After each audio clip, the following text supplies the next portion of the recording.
Well, we know that we are facing some grave challenges in food security at a global level as well as at the regional level.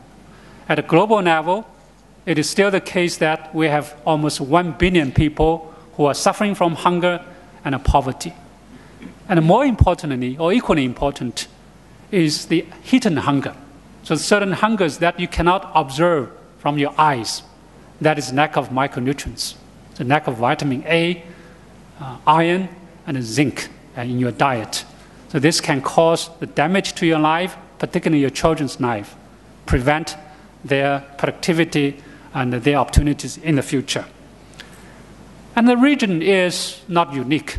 So in this region, almost 40 million people are undernourished. So this on the one hand. On the other hand, the incidence of obesity and overweight is one of the highest among all the regions in the world.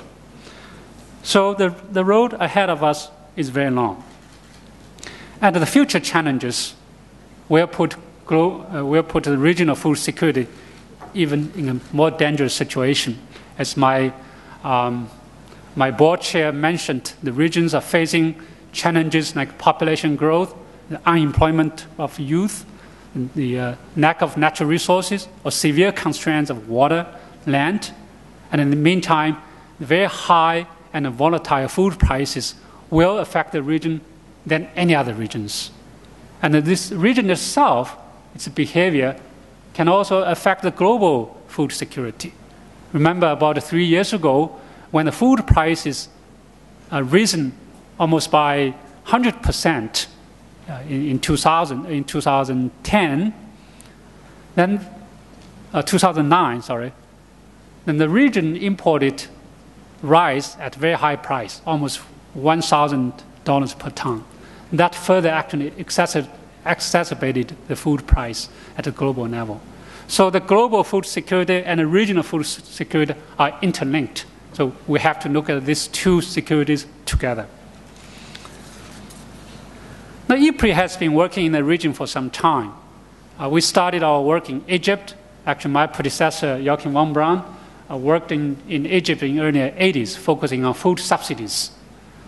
And we also worked in Morocco, look at its agricultural development strategy, Yemen, food security strategy, and a couple of other studies together with Arab Planning Institute, covering several countries in the region, including Sudan, Syria, Jordan, Morocco, Tunisia, Egypt. However, it is clear that we need a comprehensive strategy. So it's not just ad hoc, one country study versus another, or one topic versus another topic. So a comprehensive strategy is needed to tackle the regional food security. It is clear that agriculture, particularly smallholder agriculture, has a strong role to play in enhancing food security as many poor and hungry people, especially in countries like Yemen, Sudan, even Egypt, they still rely on agriculture for their livelihoods. The non-farm-based economy in the region must also be developed, and untapped human resources, particularly among the youth, must be fully utilized. So non-farm employment can play a huge role there.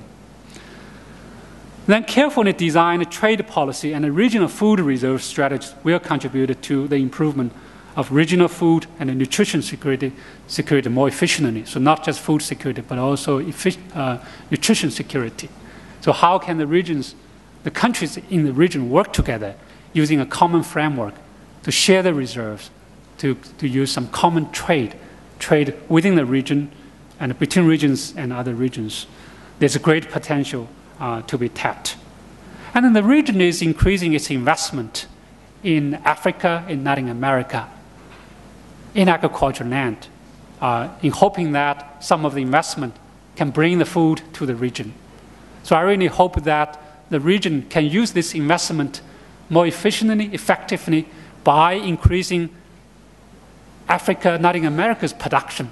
So there will be more food available at the global market, then everybody can access to that food at a stable, secured prices.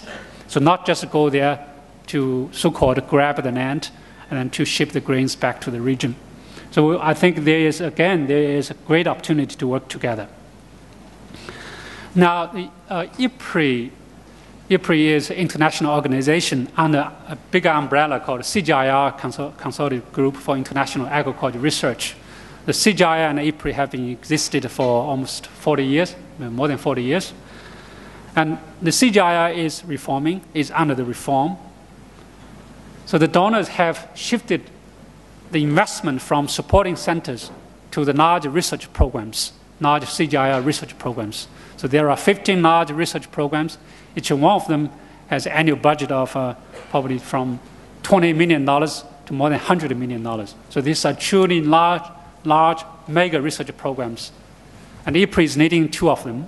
The one is on policy, institutions, and the markets. So tomorrow afternoon, so we will have a special session, try to listen to you, to hear from you, what demand do you have? Mark Rusgrant, who is leading that effort, so we'll explain to you more tomorrow. We're also leading another research program to link agriculture to health and nutrition. So CGIAR has been working on increasing food production, which is very much needed. So food production is essential, but it's not sufficient. We have to convert food production to nutrition and good health. So linking agriculture to health and nutrition, again, is a new research program on the CGIAR. IFPRI is leading that. My colleague Maria Rowe has been developing this program for the last 2 years. We just hired a new director for that program. Unfortunately, he's not being able to come over here. Some other large CGIAR research programs, the dry areas, I think my colleague Mahmoud Saw maybe will explain in more detail. And agriculture is another large research program. My colleague Steve Hall will introduce this program in his talk later on today. So the CGIAR centers are really increasing their collaboration, their partnership by working together to avoid some duplications, to draw the synergies. I'm glad to see our two colleagues are here. Hopefully in the future we can have more CGIAR colleagues working together to tackle some of the regional and global issues. Well, the objective of this conference is to set out a roadmap to improve food security through policy and technology and actions. So day one, so today, we will focus on the multidimensional challenges that face food security in the region.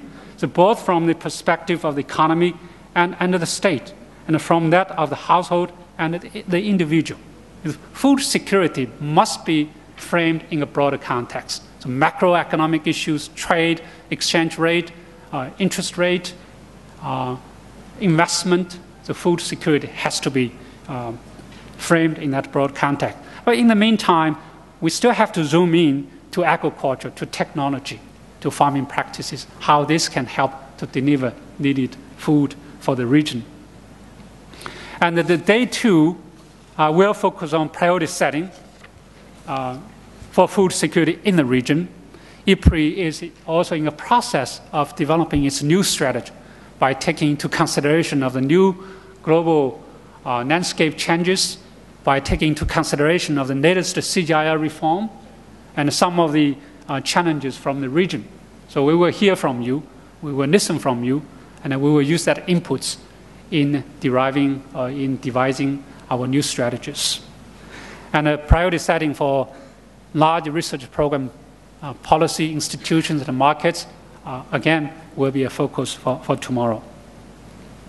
So this conference is an opportunity to come together, not only to discuss the important challenges we are facing today, but also to reach a common understanding of the research and the policy priorities. So firstly, to take stock on what's going on, and second, try to see what sort of action we need to take, whether it's research, whether it's policy actions, strategies, or investment.